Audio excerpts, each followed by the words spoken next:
Геополитичка призма, 7. октомври 2024 година, епизода прва. Драги гледачи, добре дојдовте и стартуваме веднаш.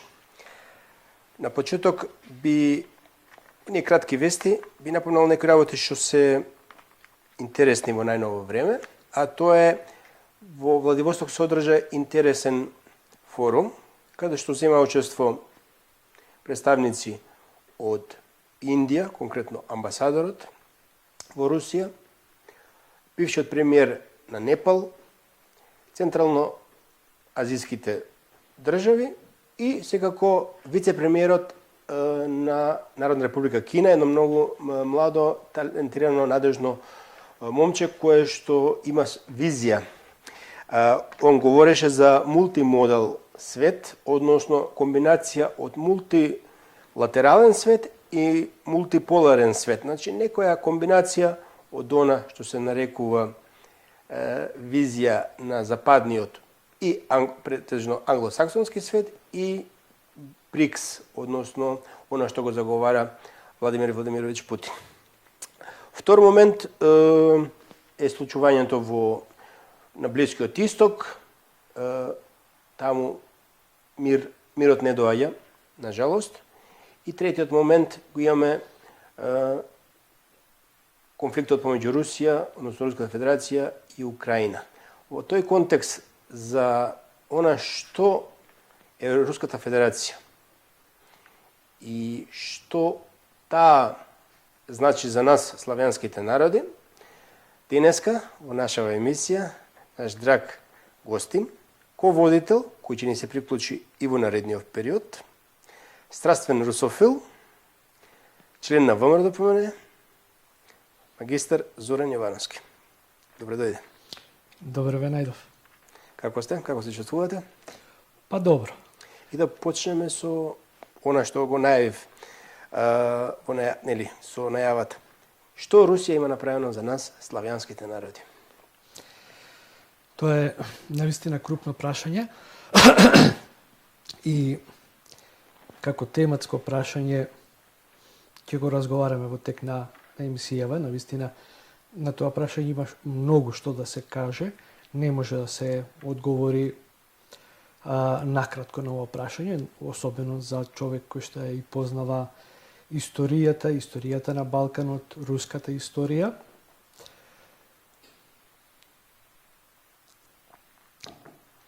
И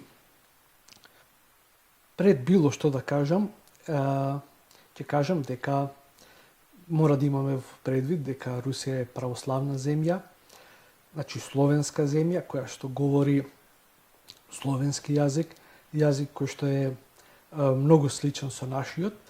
И, например, секој македонец кога ќе слуша на руски јазик или кога ќе чита особено нешто на руски јазик, едноставно во огромна мера го разбира тоа што го слуша и што го опишува, а истото тоа и русите го разбираат македонскиот јазик, особено кога е во пишан текст, меѓутоа и кога говориме, само треба да говориме поспоро и се разбираме. Па би се надоврзал и председателот на Руската Федерација, Владимир Владимирович Путин, изјави писменоста дојде од македонските земји. Да. Во контекст на ова. И секој македонец кога го слуша Путин, особено Путин како што говори споро, како што говори јасно, ние практично не ни треба превод, туку во целост го разбираме. И затоа како таква, значи ние со Русија сме идентични по основ на сите културолошки белеси. Значи културолошки белег ти е јазик, културолошки белег ти е вера, културолошки белег е е азбука, писменост. Значи, генерално по словенските корени и секогаш поради таа културолошка идентичност Русија гледала со симпатии кон нас и тоа беше причина што е малку познато овде кај нас во Македонија дека за време на целото владење на Отоманската империја на Балканот, значи крајот на 15 век, 16 век, 17 век, 18 век, значи за целото тоа време руските цареви беа заштитници на православното население на Балканот. Значи не дозволува на исламот, значи на Отоманското царство, не дозволува да масовно го исламизираат населението овдека. Тоа е многу битно да се каже, а Русија тоа право го губи на заштитник на православното население на Балканот со така наречениот пораз во Кримската војна. И тоа право го стекнува подоцна после Кримската војна Франција.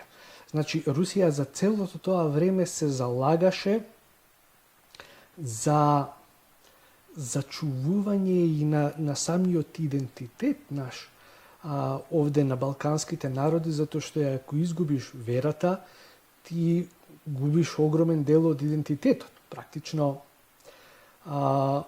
ние за сите тие 5 векови владење од страна на турците го задржавме и словенскиот јазик, го задржавме и православието и со тоа одржавме некој континуитет на идентитетот. Не станавме како бошњаците или како албанците да смениме верата. Ќе се навратиме на тоа со влијанието или како што ти го нарекуваш заштитништво од страна на Руската империја во тоа време, нели, царство, во период кога де факто ние сме овде под османско владење, османска окупација. Малце да скокнеме неколку века нанапред, значи до она сега што се случува, како ја гледаш улогата на... Јас ви предлагам да продолжиме со руско-турската војна. Добро. Да не ги скокнеме вековите. Може. Значи, тоа е, ја по мене би рекол, врв на словенофилијата, која што е присутна кај русите, но и на панславизмот, каде што Русија во 1877-1878 година ја отпочнува последната руско-турска војна, или 12-та дури поред, каде што собира војска и ја напаѓа Отоманската империја на тлото на денешна Бугарија. Значи, со намера да ги ослободи православните словени од Балкан. Сега, во која мера успеа, дали успеа целиот Балкан да го ослободат, тоа е друго прашање, меѓутоа тоа не е едноставно, затоа што сепак и Отоманското царство сепак било во тоа време и силно. И Русија удира на турците на тлото на денешна Бугарија, ја победува Турција, ја ослободува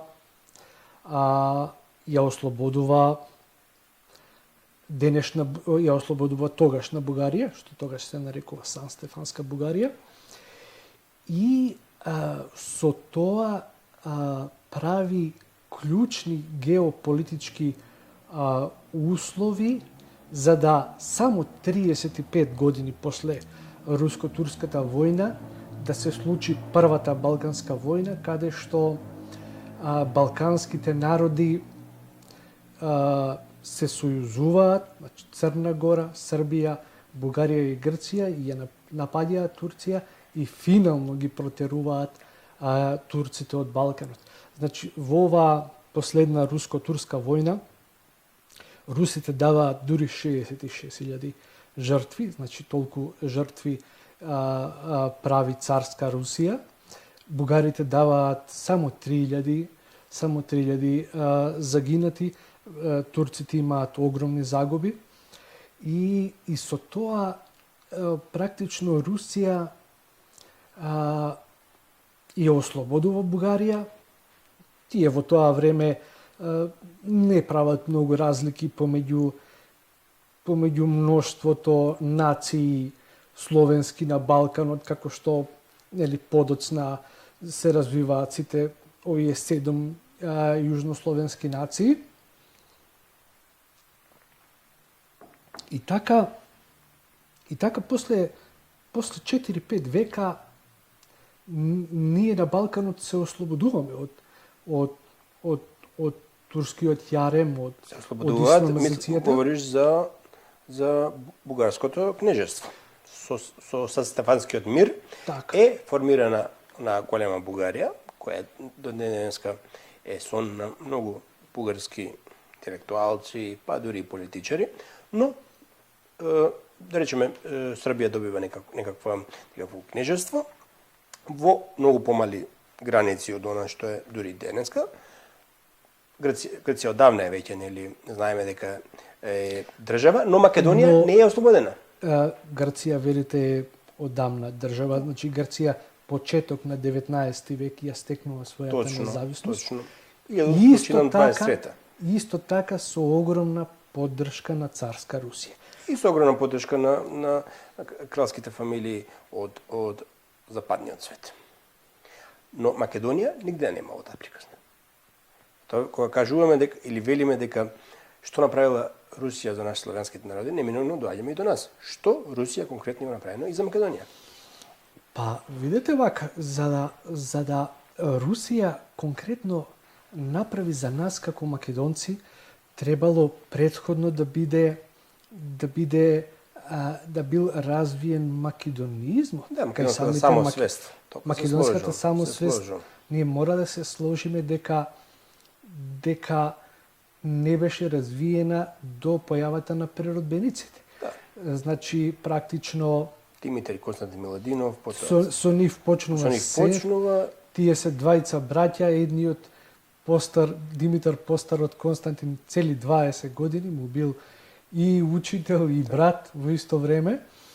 И значи самиот македонизам тогаш воопшто не бил развиен и следствено на тоа имало слабо лобирање во Петроград, денешен Санкт Петербург, и во Москва, и затоа Русија во насока на македонскиот национализам нема направено нешто многу, меѓутоа самите сме ние криви за тоа што тоа се сложени работи, значи во тоа време сме немале медиуми, сме немале радио, сме немале телевизија, сме немале весници. Добар, имало обиди во Санкт Петербург, односно Петроград, да се правеле литературни кружоци на македонците. Дури еден Крсте Петков Мисирков знаеше да напише, вели, бев во Софија, потоа бев во Белград. Дури кога отидов во царска Русија, конечно ја стекнав таа толку посакувана македонска самосвест. Односно, он говори за тоа дека во Софија притисокот врз македонците од страна на властите, притисокот во Белград од страна на властите бил толку голем, што дури во царска Русија можел да твори како македонец. Во полна смисла на зборот. Значи, постоеле литературни кружоци. Но, да не забораваме, царска Русија, односно владеачката династија на Романови, ја преспа Втората Балканска војна. Дозволи на очите на цела цивилизирана Европа да седи пострана во она што се нарекува поделба на Македонија, поделба од страна на православни народи. Бугарите се православни, србите се православни, грците православни.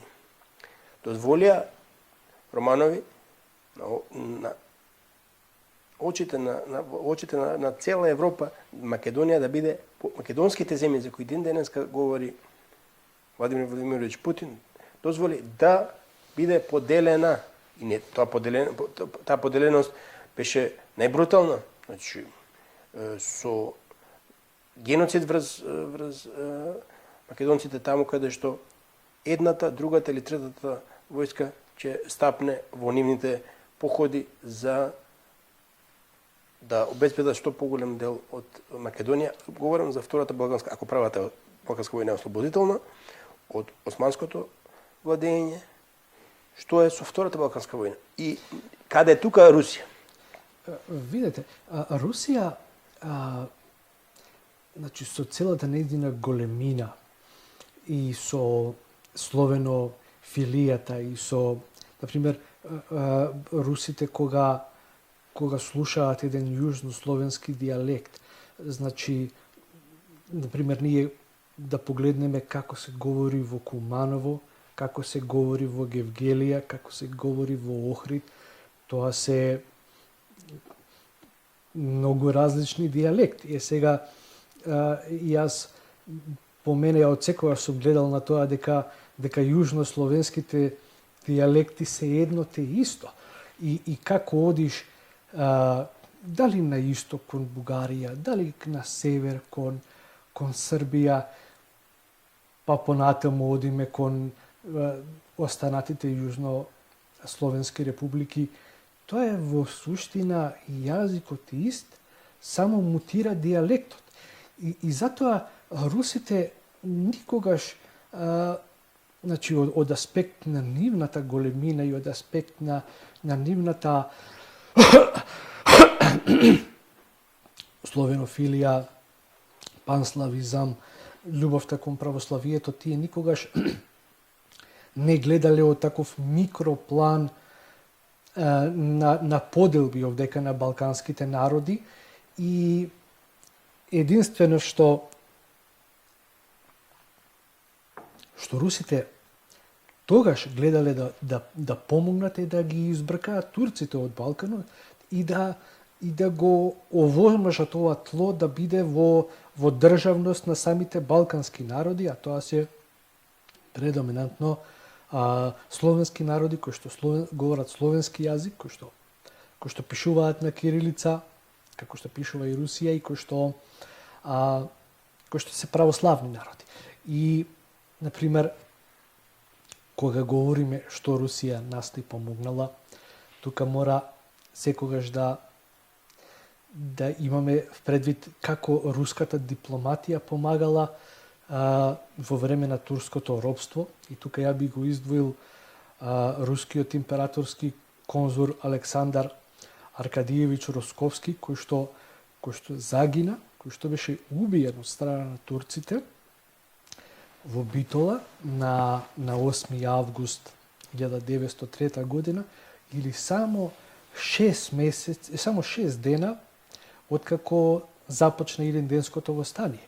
А рускиот императорски конзул Александар Аркадиевич Росковски беше убиен затоа што не седеше мирен и затоа што активно се бунеше, бранејќи ги македонците, откако турците почнаа со репресалии, откако започна Илинденското востание.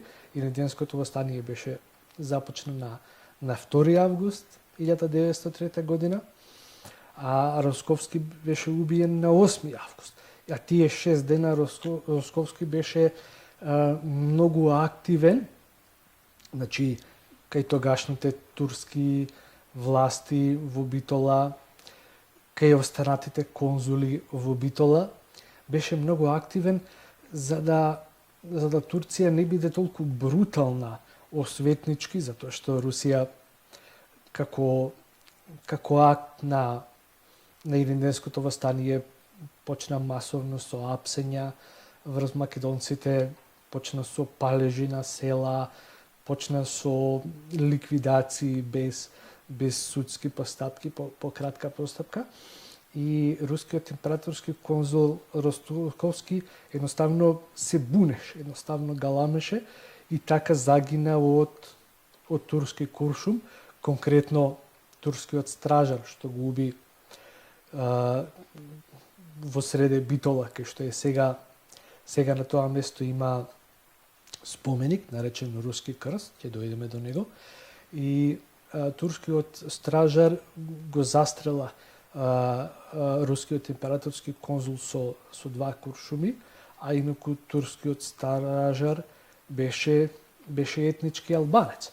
И значи тука секогаш можеме да се запрашаме зошто токму рускиот конзул беше убиен тогаш, а не беше убиен германскиот конзул, британскиот конзул или францускиот конзул во Битола.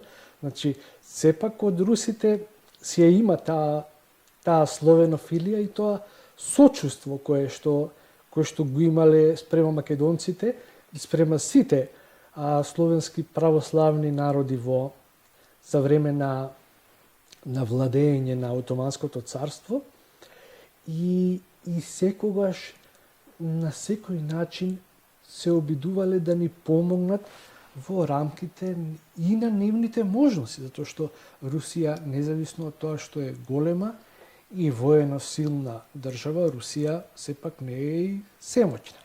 Господин Ивановски, вие убаво ги споменавте фактите врзани со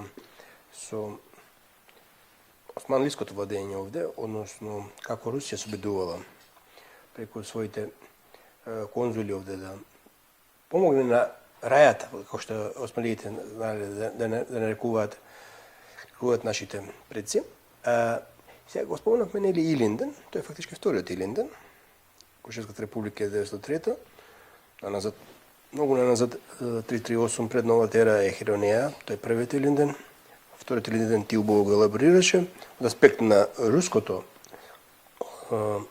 влијание или обид за влијание, да се подобри положбата на славјанските народи пред се македонците како единствени неослободени од османското владење. Доаѓаме до период не толку далеко, значи 20-30 години после тие Балканските војни и Првата светска војна, доаѓаме до третиот Илинден. Тоа е значи кога е Аснон фактички, кога македонците сами, за разлика Црвената армија која продефилира добар дел од Централна Србија и Белград го ослободи и продолжи нагоре кон Берлин. Македонските партизани, начело со Кузман Севски Питу, 28.000 на број, сами ја ослободија Македонија. Повторно не стапна Црвената армија на територија на Македонија. Може би во тој крадачкиот горе дел према Куманово, но тоа е многу малку, незабележително. Што е тоа држање по страна на Русија? Дали е тоа царска Русија или советска власт? Ќе дојдеме до поново време, подоцна. Видете вака, значи Втората светска војна, македонските партизани не можеле да се ослободат од германците без сеопштата антихитлеровска војна. Точно. Македонците биле дел од народно-освободителната борба. Црвената армија и Титовата нанесе 73% од севкупните воени загуби на Хитлерова Германија. Како ние ќе се ослободевме сами ако не беше тој удар од страна на Црвената армија кон Хитлер и целата таа жртва што ја даде рускиот народ и народот на СССР во тоа време, а тоа беа 27 милиони жители. 27-8 велат и некои до преку 30 милиони дека одат жртвите. И ние сме благодарни. Ние сме многу благодарни, за разлика од многу западноевропски народи. Ја потисна Германија се повеќе и повеќе на запад. Црвената армија влезе во Загреб и во Белград. И во Сега Љубљана. тие не можеле да слезат и до овде, меѓутоа значи малку од нивна страна, малку од наша страна. За се е потребно заеднички напори. Ти не можеш да чекаш и да дремеш се постојано некој да те Ние ослободува. сме благодарни, за разлика од многу западноевропски народи, а таа благодарност дури може да се оцрта и во она што се нарекува после војната информбировска војна, кога во наводници, кога нели тлее судирот помеѓу Тито и Сталин, многу македонци кои завршија на Голиот ток, завршија баш заради тоа што во таа информбировска војна застанаа на страната на Советска Русија, односно Советскиот сојуз поточно. И македонците како знаат да ја ценат само жртвата што дадоа преку 30, некои велат официјално 27-28 милиони, некои велат и преку 30 милиони руски, односно советски, не тоа се и руси, и украинци, и белоруси, и грузини, и ермени, и од етничките малцински муслимански заедници кои што живеат на тие простори од Советскиот сојуз, но генерално преку 30 милиони. Но пак велам, пак го потенцирам фактот дека и ти го помена тоа, значи рутата која тера Црвената армија преку Бугарија, денешно, еден дел од централна Србија, идат кон Белград и потоа продолжуваат Загреб, Љубљана, нагоре на патот кон Берлин. Никаде не беше вклучена рутата, а знаеме дека Македонија секогаш била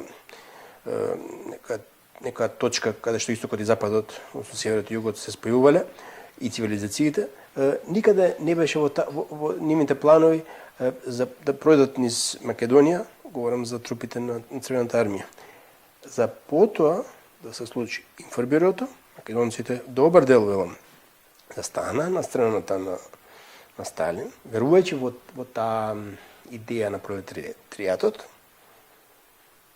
И нели понатака знаеме што ќе дојдеме подоцна и до периодот со паѓањето на Берлинскиот зид, но сега се вратиме на ова. Зошто повторно во Втората светска војна, световна војна, зошто имаме такво заокружување или заобиколување на Македонија од страна на не само со Црвената армија, и воопште со политиката. Договорот Јалта. Јас затоа немам некои замерки до Русија и до Црвената армија, затоа што едноставно тие не можат да влезат буквално во секоја пора на Балканот, во секоја паланка, за секое риче, во секоја долина. Едноставно Македонија им била и премногу јужно на патот до Берлин, кој што Русија го тргна макотрпно после 4 години трпење на практично робство од страна на Германија. Русија повторно одигра стратешки на истиот начин и во војната со Германија, исто како и со Наполеон. Значи, не се судираат веднаш, туку го пуштаат противникот да навлегува што подлабоко на руската територија, и така го пуштаа Хитлер да дојде и до Москва, како што Хитлер дојде и до тогашен Сталинград и до тогашен Ленинград.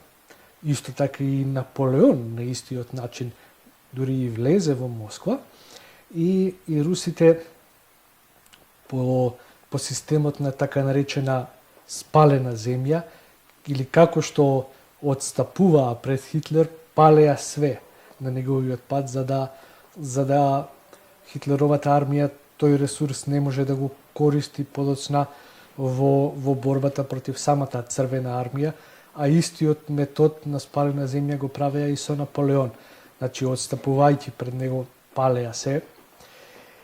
А во исто време, например, како со Наполеон, козачките коњици ги пуштаат да напаѓаат од сите страни и да нанесуваат значи удари по Наполеоновата армија. И така ги пуштаа германците да навлегуваат, да дојдат до Москва.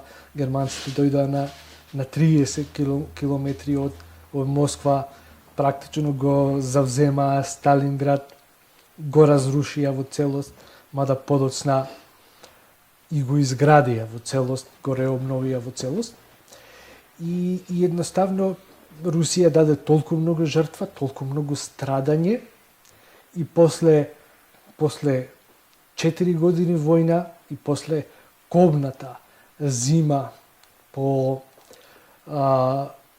Хитлеровата армија во Сталинград, тргнаа во еден контранапад. Почнаа да ги изгонуваат германците од руското тло. Се случи Курската битка на крајниот исток на Русија, каде што тоа беше и најголема тенковска битка во историјата на човештвото. И така русите тргнаа во една контраофанзива према Берлин. И сега на нивниот поход према Берлин, зошто не се спуштија баш до Македонија, тоа се сложени прашања, меѓутоа јас пак ќе кажам, иако се чувствувам македонец, не се чувствувам ниту како бугарин, ни како србин. Немам за тоа некоја замерка до Русија, затоа што Русија доволно направи со тоа што ги уништи 73% од војната ефектива на Хитлер, доволно направи што исто како што турците ги растлати, што ја спомнав во руско-турската војна крај на 19 век, и со тоа овозможи геополитички услови за да се случи само 35 години подоцна Првата Балканска војна, кога православните словени во целост се ослободуваат од турскиот јарем.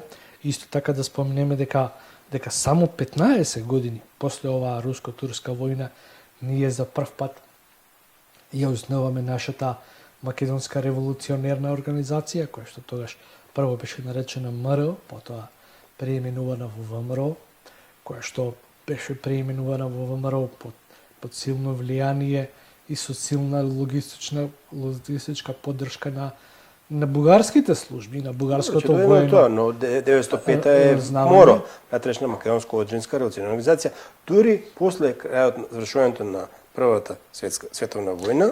Руско-турската војна е и под влијание на Бугарија станува ВМРО. Она што презнак и некој односно партијата на власт го користи до денеска. Тој признак е после Првата световна војна. Во тоа време на Балканот поделбата била на две: турци и каури, или муслимани и каури. Муслимани и раја. И немало, значи, за времето на траењето на Отоманското царство на Балканот, значи некаде тоа траело 300 години, некаде траело дури 5 века, како што е случајот кај нас. Значи во некои делови од Србија тоа се само 300-350 години. Да, во делот на Војводина не цели 230 години. Да, иначе турците дури 100 години биле и во Загреб. Значи и делови од Хрватска биле извесен период окупирани, и така е практично и формулирана Босна и Херцеговина како шпиц држава со крајниот север горе, со тоа што турците се обидувале да одат на запад. Да, преку Крајина, она што беше едно време Република Српска крајина, точно северот на Босна и Херцеговина, преку Република Српска крајина, или тој дел на Славонија, не Славонија, Книн, Барања, тој дел, и вамо од Босна и Херцеговина, Кордун, и вамо од Цазин на северот од Босна и Херцеговина. Точно тоа било тампон зоната за спречување на продорот на османлиите. Тука се сложувам. И вие имате исклучително добри историски обсервации, тука не е спорно тоа. Ја говорам за ова од друг аспект. Русите, ако и помогнаа на Бугарија да се ослободи, говориме за таа Сан-Стефанска Бугарија, тоа некаде застана и лобира на Конгресот во 1988 и Србија да се, границите на Србија, на тогашна Србија да се бидат признаени меѓународно. Македонија не чувствуваше таа грижа и застапеност, освен вие го споменавте, почитуваниот конзул, кој што дури го дал животот во одбрана на рајата, на македонскиот народ и сите останати кои што живееле на територија на Македонија на географски пред 1912, но воено политички, дипломатски. Ние чувствуваме таа поддршка на Русија. Дури, пак ќе продолжам таму каде што и застанав пред малку со поделот на Информбирот, кога Тито, председателот, доживотниот председател на Социјалистичка федеративна република Југославија, се залага да се направи Балканска конфедерација, каде што ќе влезе и Бугарија, затоа што е битен тој излез на Црно море. И тука мислам причината е зашто Русија и помага на Бугарија да се ослободи. Не само затоа што се православни, славјански, туку затоа што значи православна вера, туку затоа што им беше битен излезот на Црно море на русите, односно тој пат, поморски пат. Истото тоа Црно море беше битно и колку му доаѓа едно 70 години подоцна, кога Тито прави договор со Димитров да влезе Бугарија во една Балканска конфедерација со Југославија, со СФРЈ, или втората Југославија, после Караѓорџева, и Сталин вели не. Од тука најголем губитник беше Македонија. Пиринскиот дел. Видете, значи, јас сум словенофил и јас гледам, значи, независно од овие актуелни релации сега со бугарите, значи, ја гледам со симпатија кон сите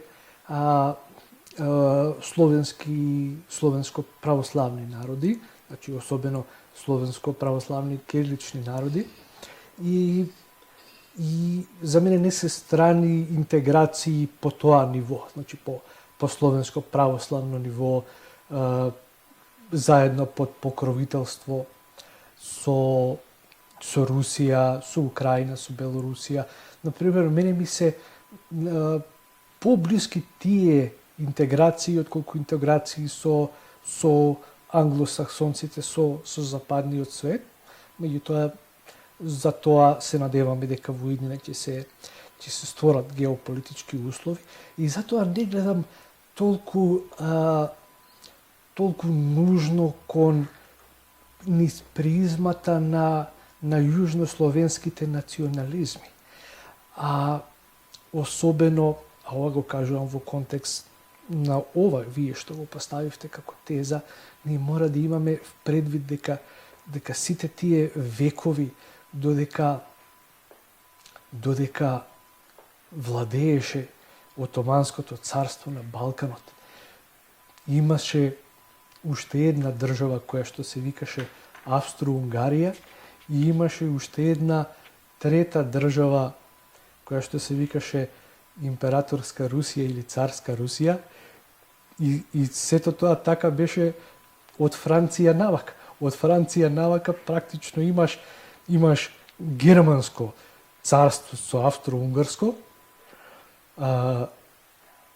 Отоманско царство и Императорска Русија.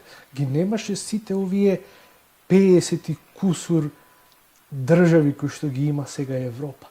И затоа не ја цепидлачам така работата, зашто тогаш на Русија не знаела за нас ситните македонци кои што сме сега севкупно 1,8 милиони резидентно население, вклучувајќи ги сите малцинства.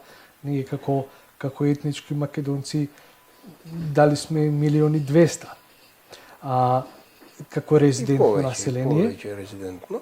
Но во секој случај ќе дојдеме се надевам ќе го фатиме тие модерни теми и период од рушењето на Берлинскиот ѕид и балканскиве така наречени трета балканска војна што се случуваше 90-тите години со распадот на Југославија во она што се нарекува продолжетокот на нашата емисија, а сега би замолил за мала пауза.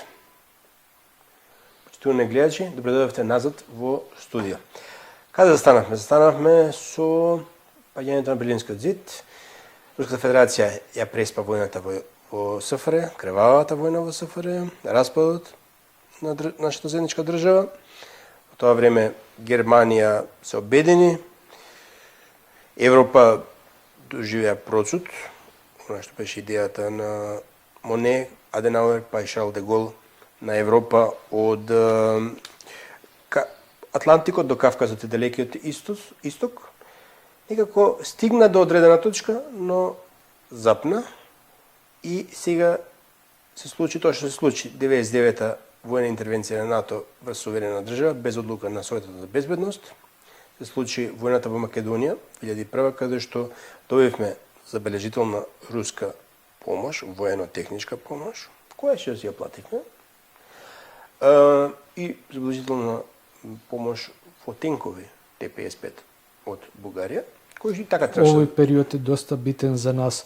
Значи 99-та НАТО агресијата врз Косово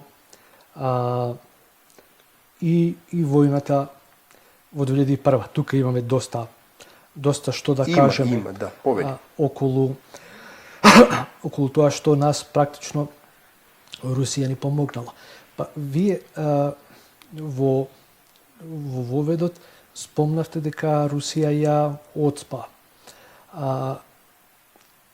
Овај 90-тите години конфликтот во Русија дозволи НАТО да ја бомбардира Русија, дозволи го учека да се Југославија, СР Југославија, дозволи практично го учека да се префрли од оваа страна на границата. Меѓутоа мора да имаме предвид дека во тоа време Русија самата на себе не можеше да си помогне, а камоли нас да ни помогне. Овдека словенските православни народи, знаеме дека Русија во 90-тите години се случи еден општествен слом, како што се случи практично и во целиот источноевропски блок, паѓањето на социјализмот, кој што се покажа на дол крок како неодржлив општествен поредок. Сепак овој суров капитализам испадна дека е пожилав и поиздржлив. И тогаш Русија не можеше што многу да преземе ако имаме в предвид и каква беше генерално економската ситуација во Русија. Значи не е спорно дека, како што се вели во Москва, на многу места може да се видат бувљак пазари. Едноставно Русија беше во еден економски пад во тоа време. Меѓутоа дојде на власт Путин 99-та година и низ годините навака 24 години е на власт. Полека, но сигурно ја препороди Русија. Русија доживеа една вистинска економска ренесанса. Сите овие 24 години и еве ја позиционираше Русија да по судено по бруто домашниот производ, по реперот паритет на куповна моќ да биде дури на 4-то место во светот, значи после Кина, САД, Германија, значи во самиот врв, во топ 5 земји, И следствено на тоа Русија почна и геополитички да се крева, а една од клучните работи беше и 2018 година и правењето од страна на русите она што се нарекува хиперсонична ракетна техника, која што е стратешко оружје на Русија за поразување на стратешкиот непријател. Знаеме кој е стратешки непријател на Русија, оружје кое што се уште мирува и кое што е како еден бекап на Русија, кој што и овозможи да влезе во оваа војна во Украина. Сега, кога ќе се запрашаме, например, некои македонци кои ќе кажат што Русија нас ни помогна во 2001 година, па ни помогна со самото тоа што не ја основаше УЧК. Ние само наивен човек може да размислува дека УЧК едноставно си беше формирана од самите албанци на Косово и без ничија поддршка, без ничија логистичка, финансиска поддршка, разузнавачка поддршка, успеа во своите намери.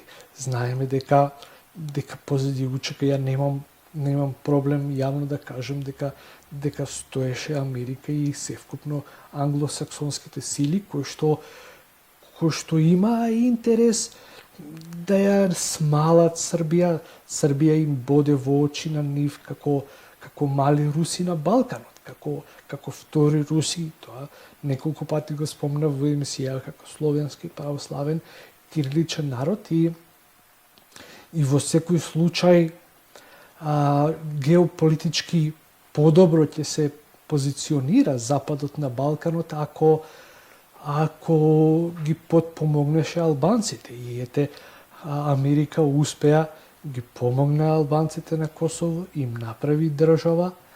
Таа држава ја направи Америка, не ја направија самите албанци. И си направи своја воена база на Косово, како што сега скоро имаше една изјава, еден многу реномиран американски професор Джефри Сакс, он тоа директно го кажа, вика, ние нападнавме Србија и го направивме Косово за да направиме своја територија на Балканот. И Америка им помагаше на албанците, значи помогна во самото основање на УЧК, помогна финансиски, логистички, разузнавачки, помогна со тоа што не и дозволуваше на Србија да се справува со УЧК на начин на кој што се справува сега Израел со Хамас. Каде е Русија? Америка му и дава зелено светло на Израел да го рамни појасот Газа. За година дена уби преку 40.000 граѓани на појасот Газа, додека во времето на војната на Косово и самата кампања српска или на тогашна СР Југославија против УЧК, Америка и политичкиот Запад многу активно се бореа во заштита на цивилите и тогаш Србија беше многу повеќе лимитирана во своите војни операции, каде што цивилното население имаше статус на светост, за разлика од овие други аршини кои што ги гледаме сега, кои што ги има Америка спрема Израел, односно палестинците кои што Каде е Русија во таа геостратешка поделба на картите? Таа повторно делење на картите. Каде е Русија? Видите, и кон Балканот, овде и мора да спомнеме дека еви кон нас славјанските народи и глобално. И за време на 2001 година, секогаш кога Русија ќе се појавеше со пресконференција, кој се сеќава, беше исклучително на наша страна. Сега, друго беше во тоа време што самата Русија не беше на ова ниво како сега, меѓутоа и самите ние сме виновни што никогаш не сме покренале и интерес спрема Русија, да се ослониме многу повеќе геополитички на Русија, а тој интерес и од наша страна не беше, тоа е обострана е кривицата, затоа што и Русија беше во тоа време геополитички, економски и секако слаба, и Русија не знае да го работи ова што го работи политичкиот Запад, значи многу послабо работи со мека сила, гледате, Русија овде нема ниту еден медиум, нема никакво влијание. Самите ние македонци, што сме прословенски ориентирани, проправославно, значи поради овие културолошки белези со Русија и поради оваа културолошка идентичност, самите ние македонци сме многу повеќе проруски, значи на ниво на македонската душа, на ниво на македонецот, отколку проамерикански и прозападно, независно од тоа што Америка преку нивните фондации приватни, како што е Сорос, државна, како што е USAID е во превод United States, значи агенција за меѓународен развој, тоа се државни пари, како што е НАСА агенција државна, така е и USAID агенција кој што дава пари во државава. Исто така фондации од Западна Европа има, додека за разлика од нив, од Русија нема буквално никакви пари овдека, меѓутоа сепак народот си е предоминантно овдека проруски ориентиран. И сега во 2001 година мора да знаеме дека целото тоа оружје кое што стигна да ние се бориме во борбата со тогашна ООН, односно ОВК, стигна преку тогашната проруски ориентирана Украина. Украина го фаќа прозападниот курс, благо прозападен курс фаќа од 2004 година, а тоа е Портокаловата револуција, која што тој беше период од 2004 до 2014 година, каде што Украина благо фати прозападен курс. Сепак Портокаловата револуција беше предоминантно социјална револуција, а не национална револуција, за разлика од Мајдан, кој се случи 2014 година, и од како украинците почнаа да влечат еден флагрантно прозападен и антируски курс, и тој антируски курс, значи сакајќи да се претвори Украина во антирусија, и ја испровоцира оваа специјална воена операција од Русија, каде што Русија практично им кажа можеби и ќе добиете еден дел од Украина да биде антирусија, да биде со Западот, да биде членка на НАТО, меѓутоа ќе ги вратите сите оние староруски територии кои што е засебна тема, и во емисиите кои што следат се надевам дека ќе имаме можност и тие теми подетално да ги елаборираме. Ќе ги елаборираме тие теми, ќе заслужуваат и поголемо внимание, и тоа ќе биде нашиот фокус во блиска иднина. Значи, ако станува збор за промена на равнотежа на силите, односно она што го говори Владимирович Путин, дека Русија си го бара своето место во новата прераспределба или мешање на картите на геополитичката сцена. Истовремено имаме зголемена ескалација како во регионот на Црно море, во конфликтот, не е само конфликтот Русија-Украина, две славянски држави, туку у последно време и на големо се говори за интервенција на молдавската пророманска влада во Приднестровје, каде што е најголемиот магазин на руската војска.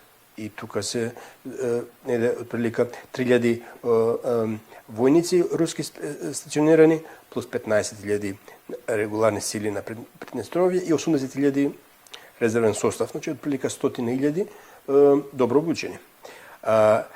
Истовремено имаме конфликтот на Блискиот исток, кој што е неминовно поврзан и со конфликтот во Украина, и со терористичките напади во Русија, каде што дел од терористите доаѓаат од делот на Кавказот, односно сега централно азијски држави, порано советски републики.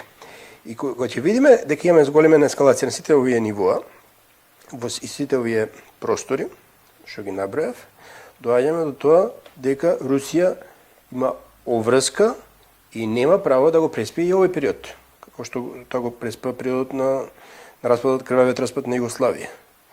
Само да споменам дека ако Русија сака, Русиите како знае и има ресурси да учествува во таа преспределба на геополитичката моќ. Конкретно, не мора да се враќаме назад до последната Кримска војна. Во случајот со војната, граѓанската војна во Сирија, ние имаме забележително руско влијание, односно учество на страната на Башар ел-Асад и, да речеме, русите во област Латакија си имаат своја база. Таа база е стратешка затоа што излегува на Медитеранот. Исто така, забележителна подршка во Либија на страната на фелдмаршалот Хафтар, кој што едно време беше омилен воен стручњак во времето на ерата на Гадафи, за потоа да се сврти кон американците и на крај да побара поддршката од Путин.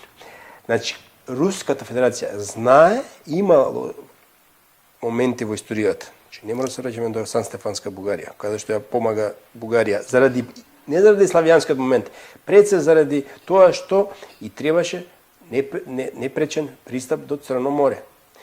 Поморски пат.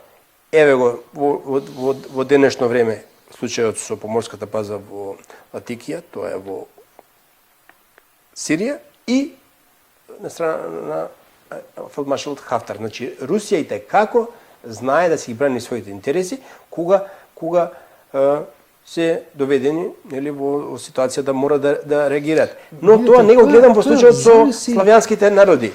Сега, не го гледам. Зависи од кој аспект тоа го тумачите. Јас на почетокот на оваа емисија спомнав руско-турската војна, тоа е последната руско-турска војна, 12-та поред, а сите тие 12 руско-турски војни јас ги гледам од аспект на призмата на поставување на граница помеѓу словенофоните и туркофоните, или помеѓу словените и турците, најпросто кажано, или помеѓу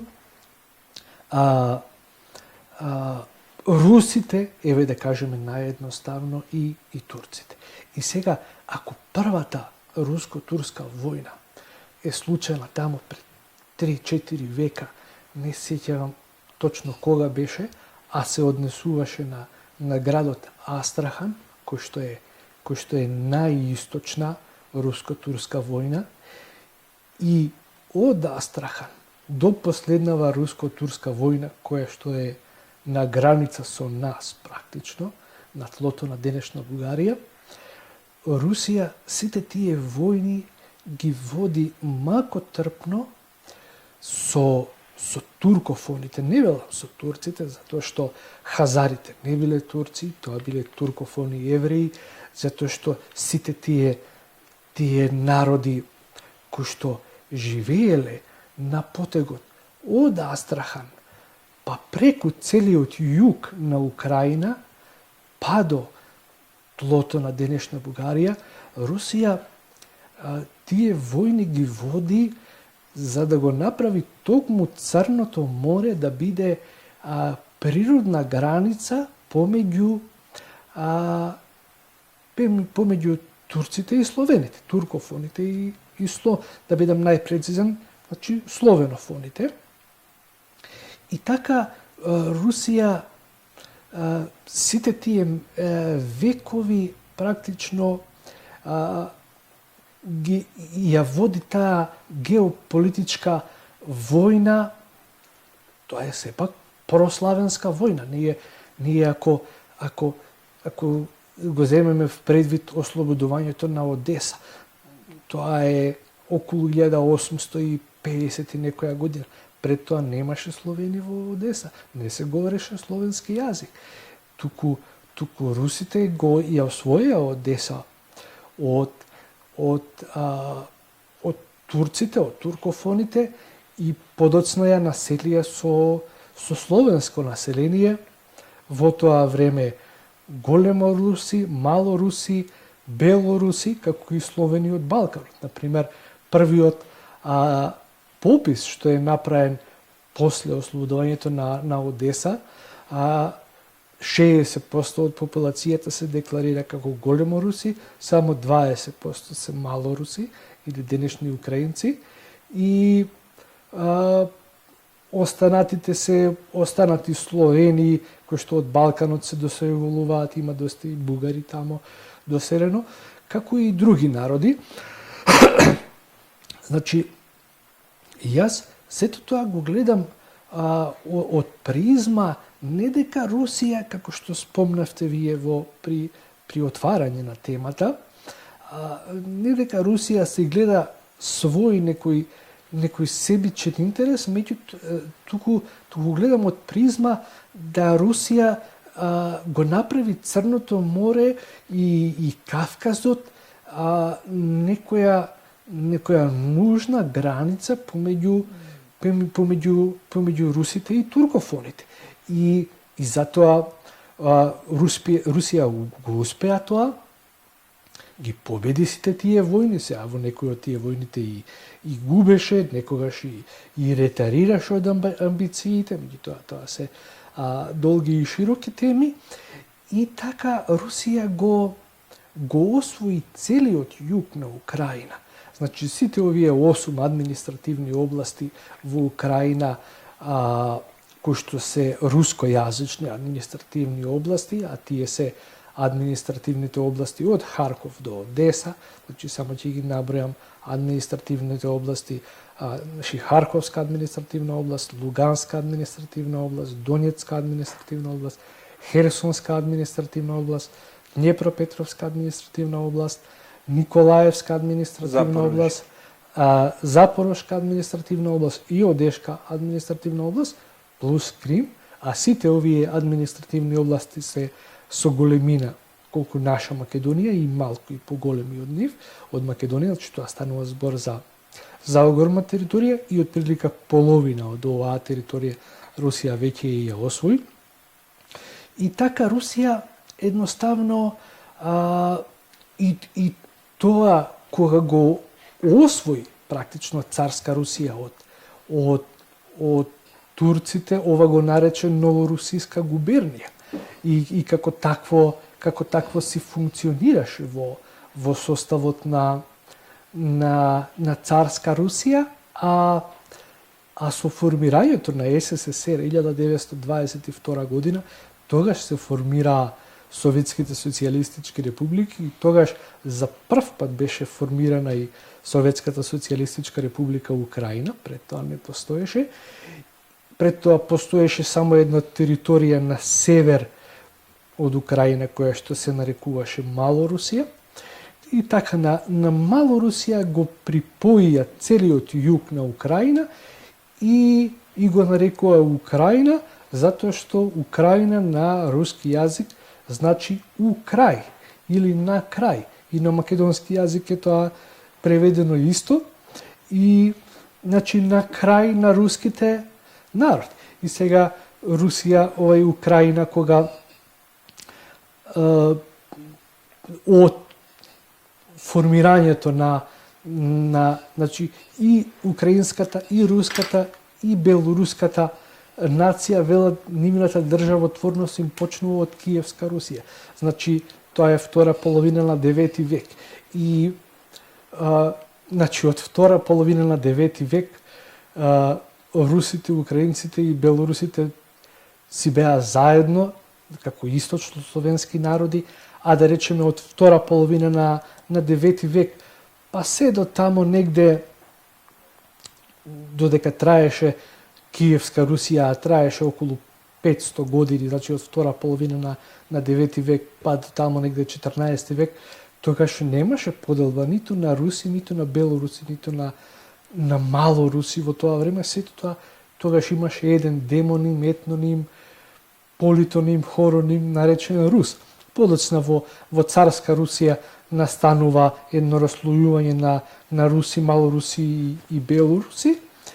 И со формирањето на СССР се појавуваат украинци, кои што цело време си беа проруски и немаше никаков проблем со тоа. И во 1991 година, кога Украина се одвои од Русија, Русија немаше никаков проблем со тоа, дури им даде и поддршка и им даде амин да се осамостојат, исто и на Белорусија.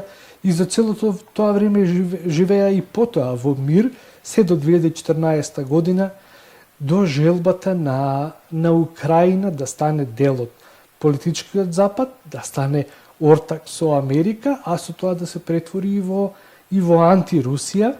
И затоа Русија решила да го казни и затоа се впушти во оваа војна, велејќи им на украинците, ако веќе толку сакате да се сепарирате, еве ќе се сепарираме, меѓутоа ќе ги вратите старите наши територии, сите овие 8 административни области плюс Крим.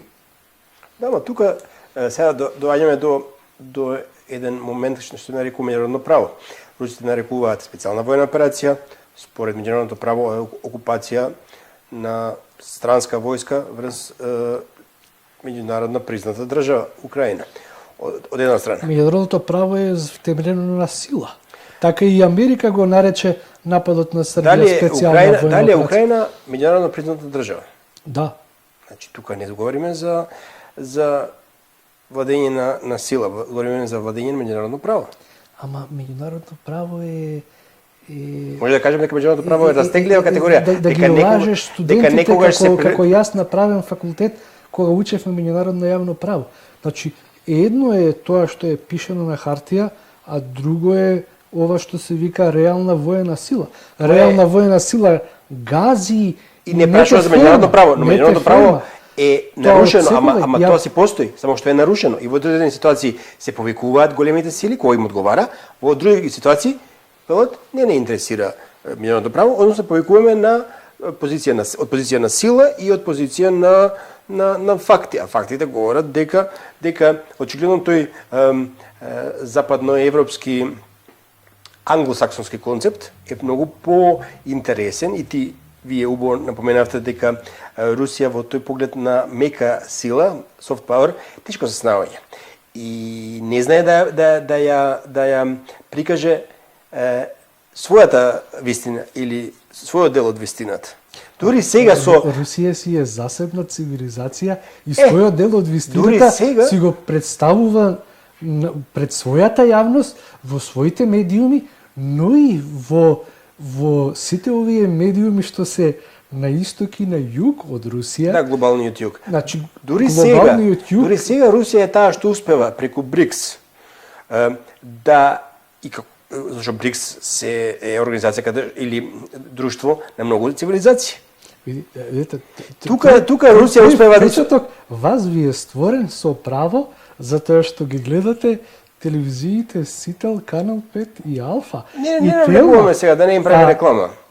Или реклама или антиреклама им прави. Русија дури сега со БРИКС успева Русија си има својата приказна да представи. Русија долго време мака како да им се представи не да се подчини на англосаксонскиот свет, каде што некои руски либерали се гледа заради своји финансиски побуди. Туку Русија се мачеше да им каже, чекајте, и нашето место е битно во овој глобален свет. Русија дури сега со БРИКС успева да наметнува својата приказна или својот дел од вистината и она што го нарекуваат мултиполарен свет. Русија задоцни. А таа цена најмногу ја платија, како и многу пати во минатото, повторно славјанските и јужнославјански народи. Задоцни кај нас. Да. Значи во Македонија. Вие гледате дека Русија има своји медиуми во Србија. А далеку помалку, меѓутоа сепак има своји медиуми во Бугарија. Значи, сепак се шири и руската вистина на Балканот. Сега точно е тоа дека Руската Федерација, значи евидентно е дека се уште нема донесена одлука, што не значи дека тоа во иднина нема да се смени, и за свое медиумско влијание и секакво влијание и на Балканот. И кај нас православните словени, меѓутоа и ние треба да створиме за тоа услови, да покажеме за тоа интерес. Например, јас како поединец на тоа работам, например, ги развивам односите со руската амбасада, со кинеската амбасада, сум редовно канет на сите нивни приеми, значи еден од ретките политичари кои што се појавуваат на тие приеми, единствени други политичари се представници само од политичката партија Левица Македонија и Родина Македонија, никој друг нема. Значи, и ние самите треба да покажеме интерес за такво нешто. Значи, да тропнеме на вратата на Русија, да се представиме како народ кој што е културолошки многу сличен со рускиот народ по сите овие параметри кои што ги наведов, и така практично да ја привлечеме и руската пропаганда, и руското влијание, и руските медиуми. Во Македонија, вие повторно при изнесувањето на ставовите, при отварањето на оваа тема, повторно гледате од микро ниво. Премногу сме ние мали, премногу сме ние ситни и верите задоцни, или Русија не ја кажуваше својата вистина. Не ја кажуваше во малата Македонија, а ја кажуваше и во Кина, и во Индија, и во сите држави членки на БРИКС и БРИКС плюс. Не и во Европа. Ако говоревме на почетокот за една Европа од Атлантикот до Кавказот и Далекиот Исток, значи не до Урал, до Кавказот и Далекиот Исток, неминовно говори дека Русија требаше својата приказна да ја каже и во Европа. Значи и во оној дел од Европа кој е непријателски расположен, дали е тоа Централна Европа, новите земји членки на НАТО и на Европска унија, порано дел од Варшавскиот пакт, но и на она што нарекува Стара Европа, односно Западна Европа. Русија таму не ја каже. Не ја образложи својата вистина, делото од вистината, не образложи зашто Русија во таа една обединета Европа треба да го има столчето рамноправно со Франција и Германија. Тоа е поради тоа, тука сте во право, тука се сложувам со вас, меѓутоа тоа во огромна мера и поради улогата на САД. Сите овие 30 и некоја година, значи од распадот на социјализмот и од распадот на источниот блок, од распадот на социјалистичкиот концепт, од распадот на СССР, тогаш Америка виде своја шанса за собствено влијание во Западна Европа, каде што Америка во целост ја зема во прегратки Западна Европа, и еве Западна Европа до ден денеска, судејќи по овие влади кои што беа низ Западна Европа до почетокот на војната во Украина, па и по почетокот на војната во Украина, Америка практично европските држави фигурираат како класично марионетски американски држави. Вие трнете какви беа властите во времето на Заев и Ковачевски, додека траеше војната во Украина. За жал, еве и новава влада на Христијан Мицковски. Добро, темата Украина и се што се случува пропратно што со Украина, ќе имаме наша нова емисија. Само на крај ме интересира. На овие ваши средби, каде што ве канат како ценет и уважен политичар од Македонија, во дипломатско-конзуларните представништва на странските земји акредитирани овде. Како се однесуваат кон Македонија? Каде го гледаат македонскиот моментум во иднина? Што велат на таа тема? Сишто на кратко за крај. Па, во секој случај, значи самиот факт што јас со дипломатите од руската амбасада говорам на македонски јазик, значи тоа нека ви говори дека тие го разбираат македонскиот јазик, а добар дел од нив и го говорат македонскиот јазик, што не е случај со дипломатите од американската амбасада или од британската амбасада или од било која држава од политичкиот запад, значи пак е тука оној моментум, словенски јазик, словенска писменост, православие, словенски корени, ние сме се русите братски народи. И тие се радуваат што во Македонија има вака расположено население, кој што е проруско, прославјанско расположено население.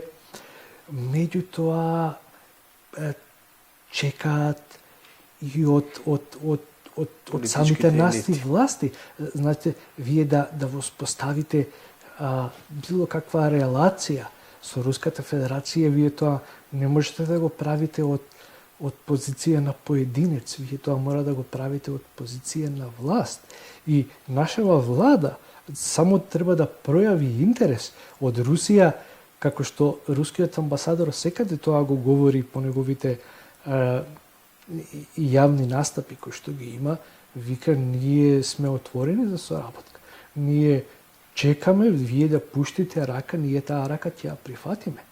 Значи пред се станува збор дека вината е во нас, а вината е во нас и поради ова силина на геополитичкиот импакт кој што го направи Америка на Балканот. Значи видовме како геополитички се насади на Балканот, направи своја воена база на Косово, направи во Македонија амбасада која што е 7-8 пати поголема по големина, по габарит, по квадратура од нашата влада, која што е со големина како Изгейт мол.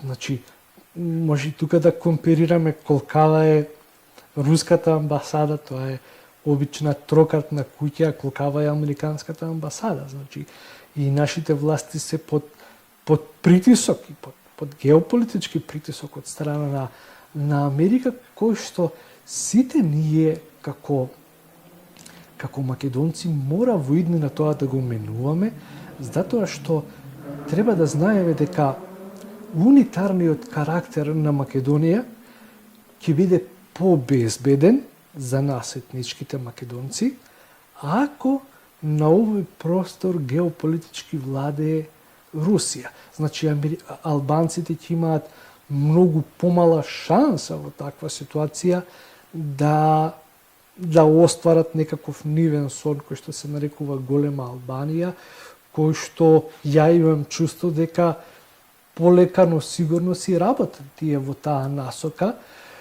И јас не сум против правата на албанците во оваа наша држава, меѓутоа гледаме дека што повеќе права добиваат, барем во етерот, барем во јавноста, нивниот политички фактор е се понезадоволен, се бара повеќе и повеќе, а тоа го можат заради тоа што англосаксонските сили сепак им се повеќе нив наклонети или така се да речеме во некоја неутрална позиција, додека за разлика од нив, доколку Русија повторно биде силна, како што беше некогаш за времето на царска Русија, а што еднаш било пак ќе бидете уверени во тоа, кај капело пак ќе тече, Русија пак ќе капе, Русија била силна пак ќе биде, и Русија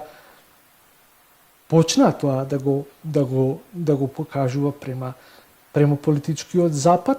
Меѓутоа сите овие геополитички процеси кои што се предводени од Русија и Кина се спори процеси. Значи, геополитичките процеси не доаѓаат преку ноќ, ниту пак Америка дојде преку ноќ во Европа. Тоа полека доаѓаше во Западна Европа со крајот на Втората светска војна па навака и поекспанзивно почна да ја владее Европа од 1991 година навака па до доаѓањето на Путин. Откако дојде Путин, лека по лека почна Русија да закрепнува и еве дојде до ова ниво да пројавува... Или до ова дереđe.